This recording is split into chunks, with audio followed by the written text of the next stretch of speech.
We're going to play hard, we're going to play tough, we're going to play fast. But we come to get down today with no mistakes. We're not going to beat ourselves, and we're going to be dominant in this game. Whittington into the end zone for a Ducks touchdown. Nix to the end zone, and it's into the arms of Troy Franklin. So Colorado, number 19 in the land, falls for the first time in 2023 under Coach Prime to 3-1. You better get me right now. This is the worst we're going to be. You better get me right now. Well, welcome into Coach Prime's Playbook. We're getting you right now. I like that. I like that. That post-game presser was one of my favorites. Just so many wonderful things that really, I think, just put perspective on the game. But as you look at it, you watch the tape, you flushed it now. Tell us as you go into UNC, where's the biggest area of urgency to improve?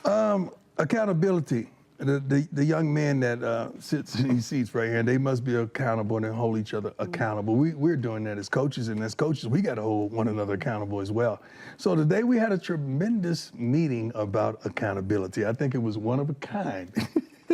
I don't think the young men ever thought that we would have that type of a meeting because it was solely based on what you have put on film and whatever you put on paper. So we got to make some adjustments personally so that we could do it collectively. When you say one of a kind, can you give us a taste of what that means? We get the truth. The scripture was the truth. You shall know the truth, and the truth shall make you free. Okay. We freed a lot of people today because they got unadulterated truth.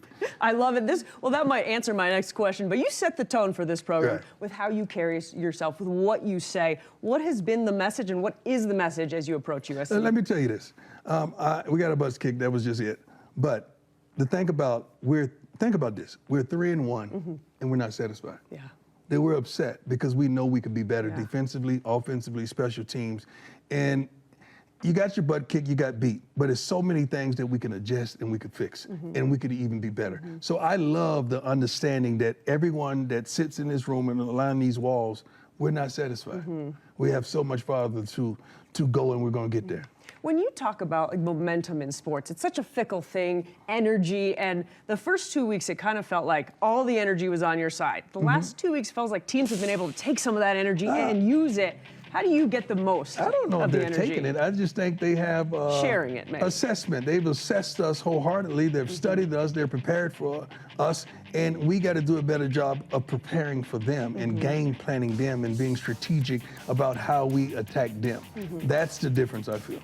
When you look at, after the game, Dan Lanning's comments about, I hope kind of everybody was watching. We heard what he said. This is nothing on Dan Lanning specific, but it seems like there are people that are still frazzled, upset about the way you're shaking things up. But here's my question. I'm confused. You had 10 million viewers last week. He's got to love that. You've had 35 million viewers. Yeah. Why would coaches not like what you're doing? You got to ask them that. You got to ask them that. I don't respond to foolishness. I don't, because you don't know who the fool is if I start responding to foolishness. I don't do that. I focus on our team. I focus on what we have in this building, and I let it be it.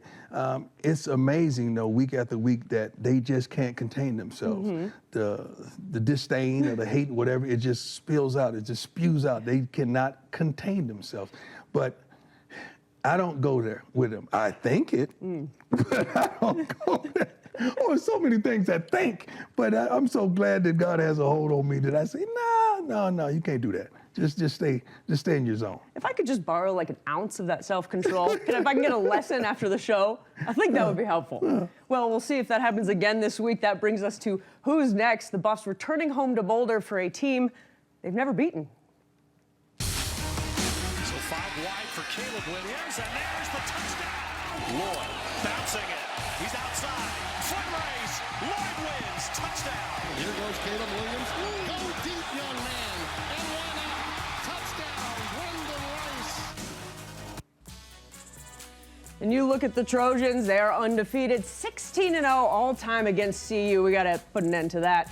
55 points per game, 569 yards per game, but lethal on defense as well. They lead the nation in tackle for loss, and they are third in sacks. And of course, they've got Lincoln Riley leading the show. And when you look at Lincoln Riley, Coach, I mean, quarterback whisperer. He's got produced 3 Heisman Trophy winners. What impresses you most about him? I just love him as a coach, as a man, as a human being. Like, I lived and reside outside of Texas, outside of Dallas, I'm sorry. So being able to watch Oklahoma over the last several years, and Barry Switzer is my guy. Yeah. That's the magna cum laude. That's the guy. And understanding his program and what he's brought to the table, then going across the country to USC and what he's still bringing to the table. The level of consistency, the level of the coaching staff, the implementation of these guys going to the next level is astounding. So I got the utmost love and respect. He is one of the guys that sits on Mount Rushmore in college for me. So I truly look up to him. You talk about Mount Rushmore, and then we're going Mount Rushmore of quarterbacks. Caleb Williams certainly up there in this era of quarterbacks. What makes him so dangerous?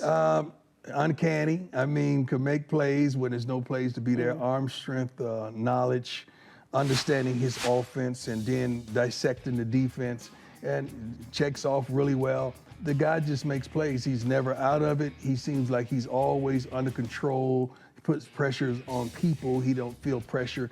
And they have a running game as well that they have balance. Yeah. So I love everything about this young man. He's a deserving of the Heisman Trophy a year ago and then making a run for it this year. This is going to be fun. Another matchup we're excited to see. Shedeur versus Caleb Williams this weekend. It's going to be a blast. But coming up next, we're going to talk about another player who's been quite a blast to watch. We're going to get to know one of the stars on defense. Yeah. I'll tell you who that is right on the other side.